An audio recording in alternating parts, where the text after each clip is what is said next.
Hello बच्चों, आपके अपने YouTube चैनल कंपटीशन विनर्स में एक बार फिर स्वागत है आप सभी का। मैं हूं जय गौर। उम्मीद है आप सब लोग स्वस्थ होंगे, अपने अपने एग्जाम की तैयारी में लगे होंगे। बच्चों, हमने डाइस की अब तक के 2 वीडियो लेकर आई है, पार्ट 1 पार्ट 2 के नाम से।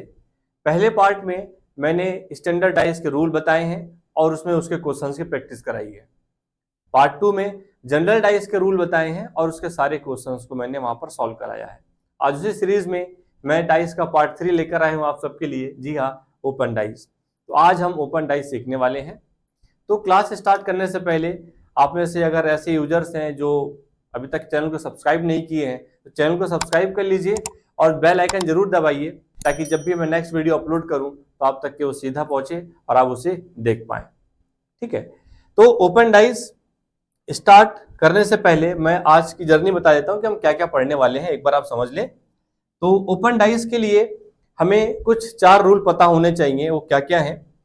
पहला तो हमको डाइस के बारे में नॉलेज होना चाहिए कि जनरल डाइस, स्टैंडर्ड डाइस होता है और उनमें क्या डिफरेंस होते हैं, उनको कैसे सॉल्व किया जाता है। स्टैंडर्ड डाइस का एक रूल होता है, उसको सीखना पड़ेगा आपको। जनरल डाइस के 3 रूल होते हैं, वो 3 रूल यहां पर लिखे हैं। आज मैं इन तीनों रूल को बताऊंगा, इसके अलावा कोई रूल नहीं होता है। यानी टोटल कितने रूल हो गए? 4। स्टैंडर्ड डाइस का 1 रूल और जनरल डाइस के 3 रूल। अगर हमने इसको सीख लिया तो फिर हम ओपन डाइस को पढ़ सकते हैं, इसके रूल को समझ सकते हैं, इसके क्वेश्चन की प्रैक्टिस कर सकते हैं। तो ओपन डाइस के बारे में समझाऊंगा मैं, एग्जाम में कैसे क्वेश्चन पूछे जाते हैं मैं आप सबको ये सिखाऊंगा, और कुछ और भी इंटरेस्टिंग क्वेश्चंस मैंने लाए हैं आप सबके लिए, इसको बताऊंगा।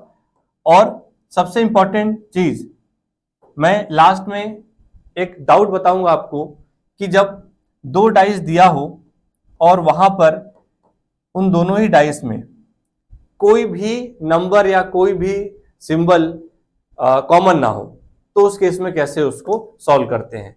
तो अंत तक बने रहिए, वीडियो को देखिए, ताकि आपका ओपन डाइस भी क्लियर हो जाए और जो लास्ट में डाउट मैंने होल्ड करके रखा है आप सबके लिए वो भी क्लियर हो जाए। चलिए फटाफट से स्टार्ट कर लेते हैं। ओपन डाइस के लिए वो 4 चीजें हमें आनी चाहिए, तो ओपन डाइस हमारे लिए आसान हो जाएगा। तो पहली चीज ये है कि डाइस का जो टाइप्स है हमें पता होना चाहिए। तो हमने ऑलरेडी पहले भी सीखा है, दोबारा से मैं रिपीट कर रहा हूं आप सबके लिए। डाइस 2 प्रकार का होता है, जनरल डाइस और स्टैंडर्ड डाइस। जनरल डाइस और स्टैंडर्ड डाइस को पहचानने का एक खास तरीका होता है, आइए उसको देखते हैं। अगर हम बात करें जनरल डाइस की, तो इस प्रकार के पासे में किसी भी 2 पड़ोसी सतहों का जो योग होता है वो 7 होता है। बड़ा सिंपल है, सरल है। ठीक है, यानी एक डाइस की 3 सतह हम देख पाते हैं, एक एंगल से एक बार में हम एक साइड से 3 फेस मैक्सिमम देख पाते हैं। तो कोई भी 2 पड़ोसी सतहों को आपस में जोड़ेंगे, उनका एडिशन 7 आ गया तो वो जनरल डाइस होता है। ठीक है, कैसे? आइए देखते हैं। इनमें से कोई भी 2 नंबर सेलेक्ट करिए, यानी कोई भी 2 फेसेस, कोई भी 2 सतह या कोई भी 2 फलक, अलग अलग नाम है, उनको सेलेक्ट करिए। तो 4 + 2 ये बना 6, 3 + 2 भी ले लेते हैं, ये बनेगा 5, और 4 + 3 ले लेते हैं, ये बनेगा 7। तो मैंने कहा है कि कोई भी 2 पड़ोसी सतहों को जोड़ने पर अगर कितना आ जाए, 7 आ जाए, 7 मिल गया हमको। 7 मिल गया तो अल्फाबेटिकल ऑर्डर में, अगर एबीसीडी जो हम पढ़ते हैं अल्फाबेटिकल ऑर्डर में 7 नंबर पे जी आता है। तो 7 मिल गया मतलब जी मिल गया, जी मतलब कि जनरल डाइस हो गया। याद रखने का तरीका है, तो ये जनरल डाइस दिया हुआ है। ठीक, अब बात करें हम स्टैंडर्ड डाइस की। तो इस प्रकार के पासे में किसी भी 2 पड़ोसी सतहों का जो योग होता है वो 7 नहीं होता है। जी हाँ, नहीं वाले शब्द पे ध्यान देना है। दोनों ही जो डेफिनेशन है उसमें केवल नहीं का ही अंतर है। जनरल डाइस में योगफल 2 पड़ोसी सतहों को जोड़ने पर योगफल 7 मिलेगा, और स्टैंडर्ड डाइस में किसी भी पड़ोसी सतहों को आप ऐड कर लीजिए, 7 नहीं मिलेगा। जैसे कि 4 + 2 कितना हो गया? 6 हो गया।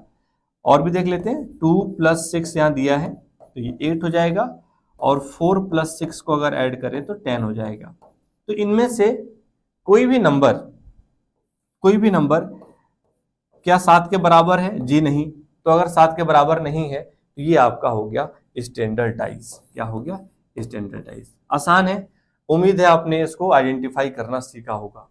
ठीक है, तो अब मैं आंसर की बात करूंगा कि हमने जनरल डाइज को पहचान लिया और स्टैंडर्डाइज को पहचान लिया, तो आंसर कैसे इसको निकालें, एग्जाम में जब क्वेश्चन आए तो आंसर कैसे उसको सॉल्व करें। तो सबसे पहले स्टैंडर्डाइज के बारे में बात करूंगा। स्टैंडर्डाइज का यूनिक आंसर होता है, स्टैंडर्डाइज में अपोजिट नंबर का जो एडिशन होता है वो 7 होता है। अपोजिट फेसेस का जो एडिशन होता है, विपरीत सतहों का योग, वो 7 होता है। यानी स्टैंडर्डाइज में अगर पूछे कि 1 के विपरीत क्या होगा तो हमेशा 6 होगा, 2 के विपरीत क्या होगा तो हमेशा 5 होगा, और 3 के विपरीत क्या होगा तो हमेशा 4 होगा। बस इस चीज को याद रखना है। स्टैंडर्डाइज आपका कंप्लीट हो गया, उसमें कुछ और रूल नहीं है, केवल सिंपल एक ही रूल है कि कोई भी नंबर पूछे तो उन दोनों ही नंबर का एडिशन 7 होना चाहिए। 1 पूछा है तो अपोजिट में 6 आएगा, 5 पूछा है तो अपोजिट में 2 आएगा। ठीक है, तो स्टैंडर्डाइज का एक रूल ये याद रखिए। ठीक है, इसको याद रखिए। अब हम बात करेंगे जनरल डाइज के रूल की। तो ये 3 रूल है जनरल डाइज के। मैं आज पढ़ा के आ रहा हूं, एक्चुअल में हम ओपन डाइज पढ़ने आए हैं, लेकिन मैं ये रूल इसलिए आपको रिवाइज करवा रहा हूं कि ऐसे बच्चे जिसने अभी तक के ओपन डाइज बिल्कुल नहीं पढ़ा है, उनका लेवल 0 है, तो भी उनको बहुत ही सरल तरीके से ओपन डाइज समझ में आए, वो सारे क्वेश्चन सॉल्व कर जाए। तो उसके लिए जरूरी है ये 4 रूल सीखना, जिसमें से एक रूल हमने सीख लिया है। अब बारी है इन 3 रूल की। ठीक है, तो जनरल डाइज ये सब के सब जनरल डाइज है, मेरे बोलने से नहीं, आप खुद भी चेक कर सकते हैं। देखिए, ग्रुप में अगर एक भी जनरल डाइज है तो जनरल डाइज होगा। इन दोनों में देखिए 4 और 3 यहाँ पर 7 मिल रहा है, जनरल डाइज है। 3 और 4 7 जनरल डाइज है। 4 3 7 और 4 3 7। ठीक है, जनरल डाइज की पहचान है। अब स्टैंडर्ड डाइज की पहचान ये है कि जितने भी ग्रुप में डाइज हैं किसी को भी आपस में ऐड करिए, यहाँ पर किसी भी डाइज में 7 नहीं मिलेगा। ठीक, आइए पहले रूल पर चलते हैं। रूल 1 क्या कहता है? When one number is common, जब एक नंबर कॉमन हो, नंबर को मैं पर्सन अगर बोलूं तो एक पर्सन कॉमन हो, कम से कम 2 डाइस दिया हो और एक व्यक्ति कॉमन हो। तो यहां पर देखेंगे common number with the same faces, तो जो कॉमन व्यक्ति है, मैं यहाँ पर्सन बोलूंगा ताकि नंबर बोलने में बार बार आप कंफ्यूज ना हो। तो जो कॉमन पर्सन है वो दोनों में ही राइट वाले पोर्शन पर है। अभी लेफ्ट राइट मैं बता देता हूं आपको कि मैं लेफ्ट राइट किसको कहूंगा। डाइस को अगर हम देखें कुछ इस तरीके से होता है। ठीक है, तो ऊपर वाले को हम कहेंगे टॉप, इस वाले पोर्शन को कहेंगे लेफ्ट और इस वाले पोर्शन को कहेंगे राइट। ठीक है, जो डाइस के 3 नंबर देख रहे हैं हम, उनको पुकारने का एक तरीका है, आप अपने तरीके से भी उसको बोल सकते हैं, टॉप लेफ्ट राइट। ठीक, तो ये दोनों नंबर राइट राइट पर हैं, एक ही तरीके के फेस पर है। तो इसका जो सॉल्यूशन होता है बच्चों वो ये होता है कि टॉप वाला टॉप के अपोजिट, लेफ्ट वाला लेफ्ट के अपोजिट। ठीक है, तो यहां देखिए टॉप में क्या था, 1 और 5 तो अपोजिट हो गया एक दूसरे के। लेफ्ट में क्या था, 2 और 4, दोनों में लेफ्ट लेफ्ट में देखिए 2 4। अब जो 2 नंबर रह गए, क्या रह गए, 3 और 6, तो एक दूसरे के अपोजिट हो जाएंगे। बहुत बहुत ही सिंपल है। रूल 1 फिनिश हो गया। ठीक, रूल 2 पर आते हैं। रूल 2 क्या कहता है कि जब एक नंबर कॉमन हो, वो रूल 1 भी कहता है। फिर रूल 2 ये कहता है common number with the different phases, जब वो समान अंक अलग अलग सतह पर हो, जो वो पर्सन है वो अलग अलग फेस पर हो। यहां पर देखिए दोनों में राइट राइट थे, यहां पर दोनों में एक में लेफ्ट में है एक में राइट में है। ठीक है, अलग अलग होना चाहिए। टॉप भी हो सकता है, इसमें टॉप में हो यहां पर लेफ्ट में हो। क्या करेंगे, यहां पर एक रूल मैंने आपको बताया था, मैं दोबारा बता देता हूं जल्दी से। यहां पर रूल लगता है क्लॉकवाइज रूल। तो रूल 2 में क्या कहता है कि 2 डाइज हो और एक पर्सन कॉमन हो और अलग अलग फेस पर बैठे हो। तो यहाँ पर ओपन डाइज, इसको ओपन करना रहता है क्लॉकवाइज रूल से। तो मैं आगे चल के ओपन डाइज बताऊंगा ये आपको क्या होता है। फिलहाल क्लॉकवाइज रूल ये है कि दोनों में जो कॉमन नंबर है उसको पहले लिख दीजिए। ठीक है, दोनों में कॉमन नंबर है 3, उसको पहले लिखिए। उसके बाद पहले वाले डाइस से स्टार्ट करिए और जो कॉमन नंबर है उसके बाद क्लॉकवाइज आगे बढ़िए। पहले में डाइस में 3 कॉमन है, तो यहाँ पे क्लॉकवाइज चलेंगे तो 6 मिलेगा, तो 3 के लेफ्ट में बाएं साइड में नीचे लिखिए 6 को। फिर क्लॉकवाइज आगे बढ़िए घड़ी की दिशा में 4, तो 3 के ठीक नीचे लिखिए। ठीक, फिर जब ये कंप्लीट हो जाए तो अगले वाले डाइस से आप घड़ी की दिशा में आगे बढ़िए, और कहां से, कॉमन नंबर से ही। तो यहां पर 1 और 5 है, तो 3 के राइट साइड में 1 लिख दीजिए और 5 लिख दीजिए। ये खास फॉर्मेट है, इसको याद कर लीजिए आप। ठीक है, और अब जो नंबर रह गया 2, उसको सबसे लास्ट में लिख दीजिए नीचे। तो इस तरीके से लिखने का फायदा ये है कि इसमें अल्टरनेट नंबर एक दूसरे के अपोजिट कहलाते हैं। 3 का अपोजिट 2 बनेगा यहाँ पर, 6 का अपोजिट 1 बनेगा, और 5 का अपोजिट या 4 का अपोजिट 5 बनेगा, 5 का अपोजिट 4 बनेगा। मैं थोड़ा फास्ट रूल बता रहा हूं, ऑलरेडी डिटेल वीडियो मैंने जनरल डाइस पर बनाया है। आप पार्ट 2 के नाम से, डाइस पार्ट 2 के नाम से उसको देख सकते हैं, या हमारे यूट्यूब चैनल पर डायरेक्ट जाइए, प्लेलिस्ट में जाइए और डाइस रीजनिंग ट्रिक के नाम से आप वहां पर देख सकते हैं। ठीक है, चलिए रूल 3 पर आते हैं। रूल 3 कहता है कि जब 2 डाइस हों और उसमें 2-2 व्यक्ति कॉमन हो, या 2 नंबर कॉमन हो, या 2 सिंबल कॉमन हो, कोई भी 2 चीजें कॉमन हो। When 2 numbers are common, written in the position of both dice, जब 2 पासों की सतहों में 2 अंक एक समान हो, तो यहां पर भी 2 कंडीशन हो सकती है, या तो वो दोनों सेम फेसेस पर हो, या तो डिफरेंट फेसेस पर हो।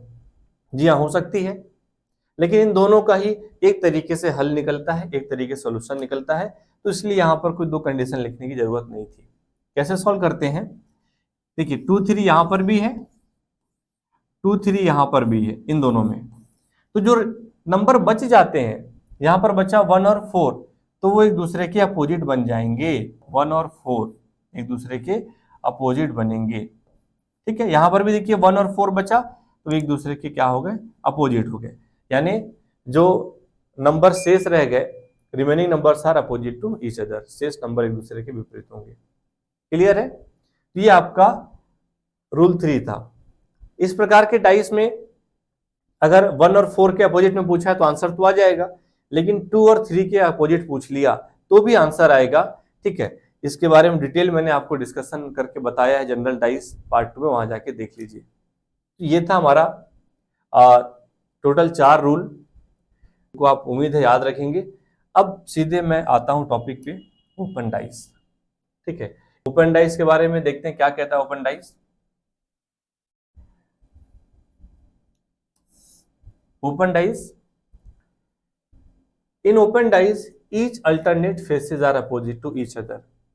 केवल एक लाइन है, इसको आपने समझ लिया तो ओपन डाइस कंप्लीट हो गया। कि पासे को खोलने पर प्रत्येक वैकल्पिक सतह एक दूसरे के समान सामने होती है। कहने का मतलब ये है कि अगर एक डाइस दिया है, जैसा कि अभी आपने देखा, अगर मैं उसको ओपन करूं, है ना, एक डाइस ये है, सिंगल डाइस है, यहाँ पे पेयर में भी दिए हुए हैं, या सिंगल देखा आपने। तो जब मैं इनको ओपन करूंगा तो ओपन करने के कई तरीके हैं। डाइस इस तरीके से भी ओपन हो सकता है, इस तरीके से भी हो सकता है। ये कुछ पॉपुलर तरीके मैंने लिए हैं। मैं ये नहीं कह रहा कि केवल यही 5 तरीके हैं, 1-2 तरीके और भी हो सकते हैं। फिलहाल ये पॉपुलर है, जो क्वेश्चन पूछे जाते हैं उनको मैंने लिया है। इनसे बाहर नहीं आएगा, किसी भी एग्जाम में नहीं आता है। ठीक, तो जब मैं डाइस को खोलता हूं तो डाइस, ओपन डाइस कहता है alternate faces are opposite to each other. तो अल्टरनेट नंबर अपोजिट होते हैं एक दूसरे के। तो इस प्रकार से ये डाइस है, जब मैं इसको ओपन करूंगा तो टोटल 6 फेसेस नजर आएंगे। एक डाइस में टोटल कितने फेसेस होते हैं, 6 फेसेस होते हैं। ठीक है, तो अल्टरनेट यहाँ पे 1 का अल्टरनेट 4 बनेगा, 2 का 6 बनेगा, मैंने नंबर रैंडम लिखा है, उससे कोई दिक्कत नहीं है। 5 का अल्टरनेट 3 बनेगा। तो इस वाले में पर्टिकुलर 1 का अपोजिट क्या बना, 4, और 2 का अपोजिट 6, और 5 का अपोजिट 3। ये चीज याद रखिए। ऐसे कोई भी डाइस ले लीजिए, यहाँ पे 1 का अल्टरनेट 3 है, तो यानी 1 का अपोजिट यहाँ पर 3 हो गया। 2 का अपोजिट 5 बनेगा। अल्टरनेट वाले को आपको पेयर लेना है, वो एक दूसरे के अपोजिट होते हैं। और ये 4 का अपोजिट 6 बनेगा। ठीक है, यहां पर अगर देखें मैंने अल्फाबेट लिए हैं और मैंने कैसे भी रैंडमली लिखा हुआ है, सीरीज से कोई मतलब नहीं है, तो ए का अपोजिट क्या होगा, बी होगा, क्योंकि वो उसका अल्टरनेट है, वो उसका क्या है, अल्टरनेट है। तो ए का अपोजिट यहां पर बी होगा। सी का अपोजिट क्या होगा, एफ होगा, सी का अपोजिट एफ होगा, सी का अपोजिट एफ, क्योंकि वो उसका अल्टरनेट है। अब जो रह गए दो यहाँ पे अल्फाबेट डी और ई, हमें अल्टरनेट यहाँ पर बहुत सही तरीके से समझ नहीं आ रहा, अगर कंफ्यूजन हो रहा है तो जो रह गए हैं वो एक दूसरे के अपोजिट होंगे, यहाँ से कंफ्यूजन आपको रखना ही नहीं है। ठीक है, तो कुल मिलाकर हमने क्या सीखा, हमने ये सीखा कि अगर ओपन डाइज है तो alternate faces are opposite to each other, जो अल्टरनेट फेसेस या नंबर्स हैं वो अपोजिट होंगे एक दूसरे के। मैंने सबको लिख करके एक एक करके आपको बताया है। ठीक है, आइए अब क्वेश्चन की प्रैक्टिस करते हैं, देखते हैं कि आप क्वेश्चन सॉल्व कर पा रहे हैं या नहीं। इस तरीके से क्वेश्चन आया हुआ है, पहला क्वेश्चन है, मैंने थ्योरी नहीं ली है, ठीक है, डायरेक्ट मैं बता देता हूं। तो इसको क्लोज करने पर इनमें से वो किस तरीके से दिखेगा ये हमको ढूंढना है। तो जैसे हमने देखा तो ये ओपन डाइस हमको नजर आया, और ओपन डाइस का एक ही तरीका है, अल्टरनेट फेसेस आप देख लीजिए। तो अल्टरनेट यहाँ पे एफ का अल्टरनेट क्या है, बी है, तो मैं कहूंगा एफ का अपोजिट यहाँ पर बी बनेगा।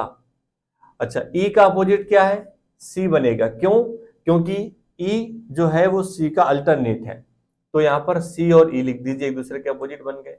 अब ए और डी जो रह गए वो एक दूसरे के अपोजिट हो गए। तो हमने यहाँ पर क्लियर कर लिया कि कौन से जो अल्फाबेट है वो किसके अपोजिट में है। तो आइए देखते हैं। अब देखिए यहाँ पे एफ और बी एक दूसरे के पड़ोसी के रूप में दर्शाए गए हैं, जबकि एफ और बी बिल्कुल क्या होने चाहिए, विपरीत होने चाहिए। ठीक है, अपोजिट होने चाहिए। हमने कैसे पता लगाया, ओपन डाइस के रूल से, कि अगर अल्टरनेट फेसेस होते हैं जो वो अपोजिट होते हैं एक दूसरे के, तो एफ और बी अपोजिट है, तो ये वाला ऑप्शन गलत हो गया, क्योंकि यहां पर ये पड़ोसी बनकर बैठे हैं एक दूसरे के। यहां पर देखिए सी और ई, सी और ई अपोजिट होने चाहिए, यहां पर सी और ई क्या है, नेबर्स हैं, तो ये भी गलत हो गया। यहां पर देखेंगे तो ई का अपोजिट सी, सी यहां पर कहीं नहीं है, एफ का अपोजिट बी यहां पर कहीं नहीं है, डी का अपोजिट ए यहां पर कहीं नहीं है। पॉसिबल आंसर है यहाँ पर तीसरा। एक बार चौथा भी देख लेते हैं। तो ए और डी अपोजिट है, यहाँ पर देखिए ए और डी पड़ोसी के रूप में दिए हैं, यानी ये भी गलत है। तो बिल्कुल थर्ड वाला 100% सही आंसर आएगा। ठीक है, समझ में आया, आसान है। तो अब यहाँ पर जो क्वेश्चन नंबर 2 है वो रिवर्स ऑर्डर में है। यहाँ पे एक ओपन डाइस था, हमें क्लोज करना था, यहाँ क्लोज डाइस दिया, उसको ओपन करना है। तो जब इस तरीके से क्वेश्चन दिया हो तो यहाँ पे आपको ध्यान रखना है ये 3 रूल, जनरल डाइस के और स्टैंडर्ड डाइस का एक ये रूल। ठीक, उम्मीद है आप सबने इसको समझ लिया है। तो अब मैं सीधे क्वेश्चन पर लेकर आता हूं आपको। ये क्वेश्चन है, तो अब एक क्लोज डाइस है, इसको ओपन करना है। तो पहले हम देखते हैं कि जब 2 डाइस दिया हो तो उसमें कितने पर्सन कॉमन है। तो हम देखेंगे एक ही पर्सन कॉमन है। चलिए यहाँ पे पेन का कलर चेंज कर लेते हैं, मार्कर का। यहाँ पर देखिए ये 3 और ये 3, एक ही पर्सन कॉमन है। अब जब एक पर्सन कॉमन है तो उसकी 2 कंडीशन है, या तो वो सेम फेसेस पर होंगे या तो डिफरेंट फेसेस पर होंगे। तो यहाँ पर देखेंगे डिफरेंट फेसेस पर, ये टॉप पर ये बॉटम पे है, तो कौन सा रूल लगेगा, क्लॉकवाइज रूल लगेगा। Rule number 2, clockwise rule number 2 है ना। रूल नंबर 2 क्या कहता है, रूल नंबर 2 कहता है कि कॉमन नंबर सबसे पहले लिखिए 3 को, और क्लॉकवाइज दिशा में आगे बढ़िए घड़ी की दिशा में। तो 3 के बाद 5 आया है तो उसको आप लेफ्ट साइड में नीचे 5 लिखिए, और फिर जो 5 के बाद 1 है उसको उसके नीचे लिखिए। फिर दूसरे वाले डाइस में जाइए और कॉमन नंबर से ही स्टार्ट करिए। तो 3 के बाद यहाँ 4 वो यहाँ आएगा और 2 यहाँ आएगा, जो बच जाता है सबसे नीचे आता है। ठीक है, तो यहाँ पर एक दूसरे के अपोजिट क्या है, अल्टरनेट। 3 का अपोजिट यहाँ पर 6 है, तो 3 और 6 अपोजिट हो गए। 5 और 4, तो 4 और 5 या 5 4 बात एक ही है। 1 और 2 अपोजिट है। कुल मिला के हमने क्या पता लगाया कि कौन किसके अपोजिट है, और वो किसके थ्रू पता चला, वो पता चला जनरल डाइस के रूल नंबर 2 के अकॉर्डिंग। अब आइए देखते हैं कि क्या ये कंडीशन ये अप्लाई हो रही है, कौन से वाले ऑप्शन ऐसे हैं जो इसको फॉलो कर रहे हैं। देखिए 4 के अपोजिट में 5 होना चाहिए, यानी यहां पे 4 के अपोजिट में 5 होना चाहिए, लेकिन वो पड़ोसी बनकर बैठा है, तो पहला वाला तो यही गलत हो गया। ठीक, यहां पे 4 के अपोजिट में 5 होना चाहिए, यहां है। 3 के अपोजिट में 6 होना चाहिए, यहां पर 6 होना चाहिए था, लेकिन वो तो उसका पड़ोसी बनकर बैठा है, तो ये भी गलत हो गया। ठीक है, अब यहां देखते हैं 6 के अपोजिट में 3 होना चाहिए, जी हाँ बिल्कुल है यहां पर, और 4 के अपोजिट में 5 होना चाहिए, लेकिन ये दोनों तो पड़ोसी भाई भाई बनकर बैठे हैं, तो ये भी गलत हो गया। तो जाहिर सी बात है जो ऑप्शन बच गया वो सही होगा। फिर भी एक बार चेक करके मैं दिखाऊंगा आपको कि 4 के अपोजिट में आप 5 है, बिल्कुल सही बात। 1 के अपोजिट में 2 है, हाँ जी सही है। अपोजिट का मतलब कि जब डाइस ओपन हो जाता है तो अल्टरनेट फेसेस जो होते हैं वो अपोजिट होते हैं एक दूसरे के। अब जो बच गया 3 और ये 6, ये अपोजिट है, तो ये हो जाएगा हमारा करेक्ट आंसर चौथा। ठीक है, चलिए फटाफट से 2 क्वेश्चन कराता हूं मैं, फिर इस ओपन डाइस को यहीं पर क्लोज करते हैं। ठीक है, देख लेते हैं ये क्वेश्चन नंबर 3। इस तरीके से डाइस आया है और इसको बोला क्लोज करने पर इनमें से कैसा दिखेगा। तो ओपन डाइस का रूल क्या होता है बच्चों कि alternate faces are opposite to each other, यानी ये जो O है और ये जो स्क्वायर है वो एक दूसरे के विपरीत होना चाहिए।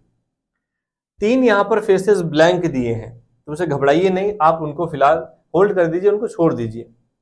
ये O या 0O कहते हैं, चलो O और यहाँ पे सर्कल कहते हैं उसको, सर्कल और स्क्वायर अपोजिट होने चाहिए। तो हम देखेंगे सर्कल और स्क्वायर पहले वाले ऑप्शन में तो दोस्त बनकर बैठे हैं। क्या बनकर बैठे हैं? दोस्त, पड़ोसी हैं एक दूसरे के। इसी प्रकार से तीसरा ऑप्शन देखिए, सर्कल और स्क्वायर पड़ोसी बनकर बैठे हैं, तो डेफिनेटली ओपन डाइस का जो रूल है उसके अकॉर्डिंग पहला और तीसरा तो गलत आएगा, श्योर गलत आएगा। हाँ, यहाँ पे दूसरा और चौथा पॉसिबल हो सकता है, तो हम ऑप्शन के अकॉर्डिंग जाएंगे। ऑप्शन में देखेंगे पहला और तीसरा जहां पर है उसको हम गलत कर देंगे। क्यों गलत करेंगे? सर्कल और स्क्वायर अल्टरनेट यहाँ पर शो किए गए हैं, इसका मतलब ये एक दूसरे के विपरीत होने चाहिए, लेकिन इन दोनों में वो पड़ोसी बनकर बैठे हैं। तो इस वाले में यहाँ पहला देखिए, यहाँ पर कलर चेंज हो जा, हाँ, तो पहला और तीसरा दोनों दिया है तो गलत हो गया। यहाँ तीसरा दिया हुआ है, गलत हो गया। यहाँ तीसरा दिया हुआ, गलत हो गया। तो यहाँ पे स्क्वायर के अपोजिट में सर्कल होना चाहिए, तो सर्कल यहाँ कहीं पड़ोसी नहीं दिया है उसका, डार्क सर्कल दिया है वो उसका पड़ोसी हो सकता है। यहाँ पे देखिए ये सर्कल के अपोजिट में स्क्वायर नहीं दिया है, मतलब उसके नेबर के रूप में स्क्वायर नहीं दिया है, तो ये दोनों ही पॉसिबल आंसर हो सकते हैं। तो इसीलिए हम ऑप्शन नंबर 3 के साथ जाएंगे, टिक कर देंगे। ठीक है, चलिए अब एक लास्ट क्वेश्चन है ये, और उसके बाद ये जो स्पेशल डाउट है इसको बताने वाला हूं मैं। लास्ट क्वेश्चन है, क्लोज डाइस दिया है, ओपन करना है। ठीक है, ओपन कर देते हैं इसको। तो यहां पे जब मैंने आपको बताया था कि जनरल डाइस के 3 रूल होते हैं, जब एक पर्सन कॉमन होता है सेम फेस पर होता है, जब एक पर्सन कॉमन होता है डिफरेंट फेस पर होता है, और जब 2 पर्सन कॉमन होते हैं सेम फेस पर हो चाहे डिफरेंट फेस पर हो, तो आंसर कैसे आता है। लेकिन इस क्वेश्चन में आप देखेंगे कि इन दोनों ही डाइस में कोई कॉमन ही नहीं है। क्या है?